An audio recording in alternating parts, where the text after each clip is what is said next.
से लेकर कन्याकुमारी तक, गुजरात से लेकर अरुणाचल तक,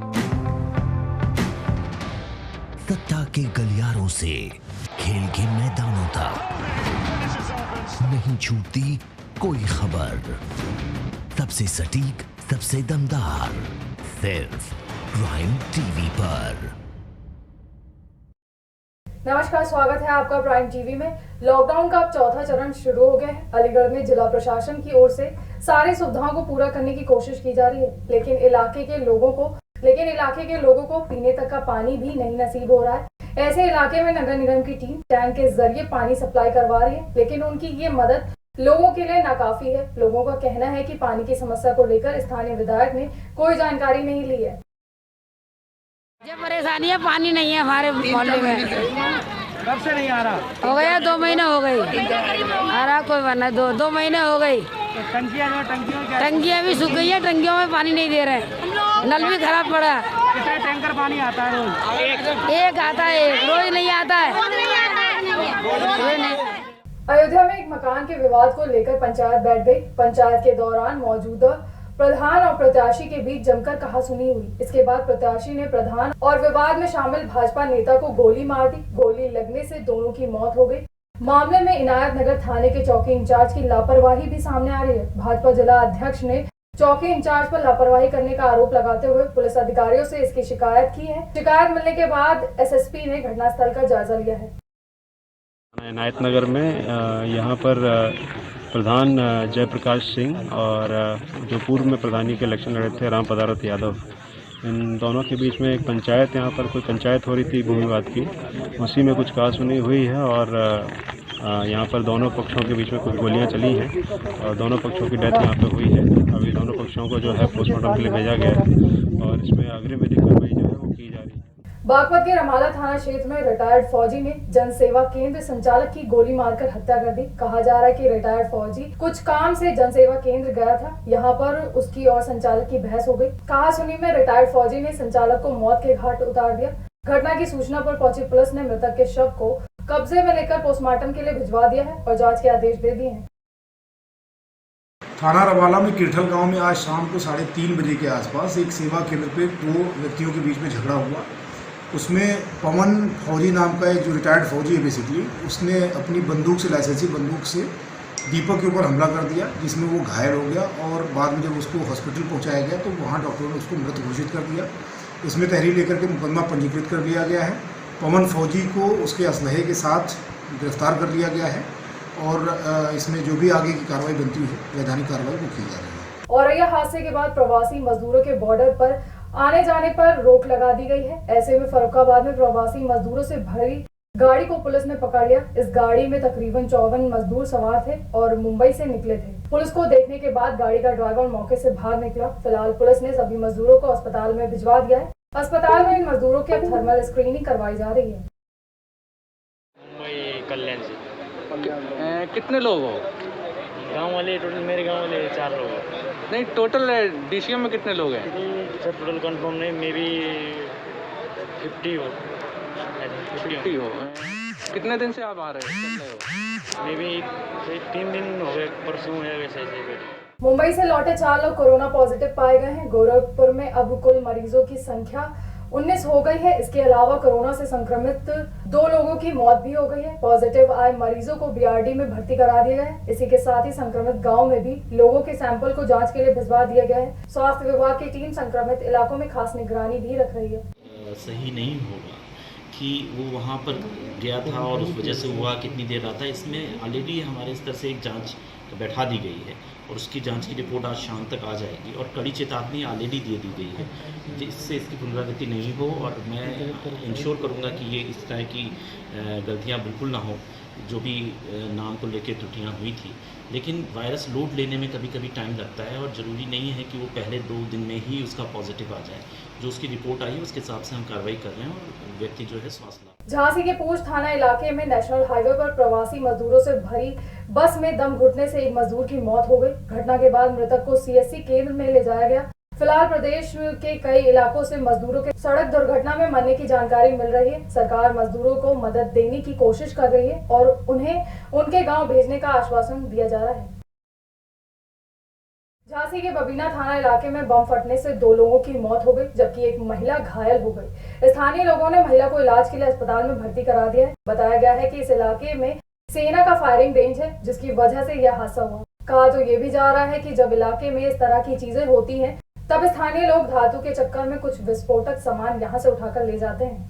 12 नंबर कंट्रोल रूम से बताया गया, थाना बबीना के ग्राम टूका बेदौरा में बम फटने से 2 व्यक्ति घायल और एक आरती डॉक्टर ऑफ दिनेश की मृत्यु हो गई। घटना की सूचना पर एसएसओ बबीना व अन्य वरिष्ठ पुलिस अधिकारियों द्वारा निरीक्षण घटनास्थल किया गया। निरीक्षण घटनास्थल व परिवारीजनों से बातचीत में यह तथ्य प्रकाश में आया कि ग्राम टूका बेदौरा से लगा हुआ बबीना कैंट आर्मी का फायरिंग बट है, जहाँ कुछ दिनों पहले फायरिंग की गई थी। वहाँ से कुछ explosive Aarti doctor of Dinesh उम्र 17 वर्ष के हाथ लग गए थे, जिसको उसके द्वारा खोल करके देखा जा रहा था और ब्लास्ट हो गया।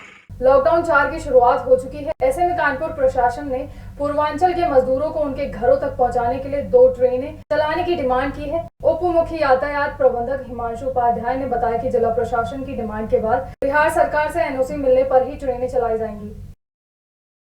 जैसे कल 6 ट्रेन 2 ट्रेन टर्मिनेटिंग और 4-5 ट्रेन डिबोर्डिंग की थी, जिनमें से कुछ यात्री उतरे और कुछ यात्री फिर बाकी अपने डेस्टिनेशन को गए।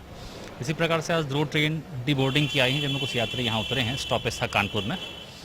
इसके अतिरिक्त जिला प्रशासन ने बिहार और पूर्वी उत्तर प्रदेश के श्रमिक भाइयों को ट्रांसपोर्ट करने के लिए ट्रेन की डिमांड किया है। तो बिहार सरकार से एनओसी मिलने के पश्चात मुख्यालय के निर्देश पर हम लोग रेक प्रोवाइड करेंगे। जान जोखिम में डालकर कोरोना फाइटर्स अपनी ड्यूटी निभा रहे हैं, लेकिन लखनऊ के अलीगंज इलाके में कुछ दबंगों ने सफाई कर्मचारियों के साथ मारपीट की। मारपीट के बाद कर्मचारियों में आक्रोश दिखा और सैकड़ों की तादाद में मिलकर ये कर्मचारी शिकायत के लिए अलीगंज थाने पहुंच गए। शिकायत मिलने के बाद पुलिस ने आरोपियों को गिरफ्तार कर लिया है। और ये हादसे के बाद भी आए दिन प्रवासी मजदूरों की सड़क दुर्घटना में मौत हो रही है। बीते दिन महोबा में हुए सड़क हादसे में 3 प्रवासी मजदूरों की मौत हो गई। मजदूरों से भरी ट्रक को झांसी से महोबा के लिए रवाना किया गया था, लेकिन रास्ते में टायर फटने से ट्रक पलट गई और हादसे का शिकार हो गई। वहीं इस घटना में घायल हुए मजदूरों को इलाज के लिए अस्पताल में भेज दिया गया है। संतुलित हो गई, उस असंतुलन के कारण 3 लोगों की मौत हो गई। टोटल उसमें 23 लोग सवार थे, बाकी 6 लोग घायल हैं। उनका उपचार झांसी में और महोबा में किया जा रहा है। बाकी लोगों की हालत खतरे से बाहर। रामपुर में कोरोना के 6 और नए मरीज मिले हैं। नए मरीजों के मिलने के बाद अब जिले में कुल संक्रमितों की संख्या 48 पहुंच गई है। पिछले दिनों में अहमदाबाद से कुछ लोग लौटे थे, जिसके बाद कोरोना के केस में इजाफा हुआ है। प्रशासन ने संक्रमित इलाके में घेराबंदी कर दी है और सैनिटाइजेशन का भी काम करवाया जा रहा है। रामपुर के बिलासपुर तहसील के पास पेपर मिल में भयानक आग लग गई। आग लगने से फैक्ट्री में मौजूद कर्मचारियों में भगदड़ मच गई। कर्मचारियों ने आग बुझाने की कोशिश की, लेकिन धीरे धीरे करके आग और ज्यादा बढ़ गई। सूचना मिलने के बाद फायर ब्रिगेड ने मौके पर पहुंचकर घंटों मशक्कत के बाद आग पर काबू पा लिया। आग की जानकारी मिलते ही एसडीएम और पुलिस के आला अधिकारी भी मौके पर पहुंच गए। प्रशासन का टोटल सहयोग रहा। जैसे ही हमें आग लगने की खबर मिली, तुरंत ही हम लोगों ने यहाँ पे जो लोकल एसडीएम साहब हैं उनसे बात करी कि ऐसे ऐसे प्रॉब्लम आ रही है। एडीएम साहब और एसडीएम साहब ने तुरंत ही उसके एक्शन लेते हुए सारे अपनी टीम को और यहाँ पे लोकल जो हमारे चौकी इंचार्ज है सबसे एक बार उन्होंने भेजा और साथ में सारी गाड़ियाँ आ गई और इन लोगों ने बहुत अच्छा कोऑपरेशन दिया जी। तो ओवरऑल अगर देखें तो अभी हमारे पास जो मैन पावर की बात करें तो अराउंड 50 to 60 मैन पावर हमारे प्लांट में थी। प्लांट सेट होने की वजह से अभी केवल मेंटेनेंस एक्टिविटी चल रही है। लॉकडाउन 4 के शुरू होने के बाद बुजुर्ग और 10 साल से कम उम्र के बच्चों के बाहर निकलने पर रोक लगा दी गई, लेकिन शाहजहांपुर से बड़ी लापरवाही सामने आई है। यहाँ एक निजी स्कूल ने एडमिशन की प्रक्रिया को शुरू कर दिया है, जिसकी वजह से एडमिशन के चलते कई बच्चे स्कूल पहुंच गए। इस दौरान स्कूल में सोशल डिस्टेंसिंग का भी उल्लंघन किया गया। जिला प्रशासन का कहना है कि किसी भी स्कूल को शिक्षण कार्य कराने की अनुमति नहीं है। रोक है शैक्षणिक कार्यों में, लेकिन वो अपना कार्यालय खोल सकते हैं। कोई भी स्कूल और प्राइवेट कार्यालय जिसका भी है वो अपना कार्यालय खोल सकता है विद न्यूनतम स्टाफ, लेकिन शैक्षणिक कार्य में रोक है। तो यदि ऐसी कोई शिकायत आएगी कि किसी ने बच्चों को बुलाकर पढ़ाना शुरू कर दिया, तो उस विद्यालय के खिलाफ जरूर कार्रवाई। संभल में कोरोना वायरस के 4 नए पॉजिटिव केस सामने आए हैं, जिसके बाद एक ही दिन में कोरोना से 7 लोगों के संक्रमित होने की बात सामने आई है। कोरोना का आंकड़ा अब 55 तक पहुंच गया है। इसके साथ ही एक्टिव केसों की संख्या 35 हो गई है। सहारनपुर में दारुल उलूम ने फतवा जारी किया है। फतवे में कहा गया है कि नमाज को घरों से ही पढ़ा जाए और ईद की नमाज को भी नमाजी उन्हीं शर्तों के साथ मस्जिदों से नहीं बल्कि अपने घरों से ही पढ़े। दारुल उलूम के फतवा विभाग ने संस्थान के मुफ्ती के पूछे गए कुछ सवालों के भी जवाब दिए। रोजेदारों की परेशानी को देखते हुए दारुल उलूम मोहतरमा और मुफ्ती संस्थान से सवाल किया था। सभी मुसलमानों से अपील की गई है कि सरकार के आदेशों का पालन करें। उसमें फतवे के अंदर दारुल उलूम देवबंद की जानिब से ये कहा गया है कि मुल्क के अंदर लॉकडाउन की सूरत हाल है, तो जिस तरीके से अब तक जो है मस्जिदों के अंदर 4 या 5 अफराद नमाज अदा कर रहे थे, अगर लॉकडाउन ईद के वक्त तक नहीं खुलता तो जिस तरीके से मसाजिद के अंदर या घरों की बैठकों के अंदर या बाहरी कमरों के अंदर नमाज जुमा अदा किया जा रहा था, जो शराइत जुमे की हैं वही शराइत ईद की है, उसी के मुताबिक जो है ईद की नमाज अदा की जाएगी। तमाम शराइत को मद्देनज़र रखते हुए अहनाफ के नज़दीक जो है ईद की नमाज वाजिब है।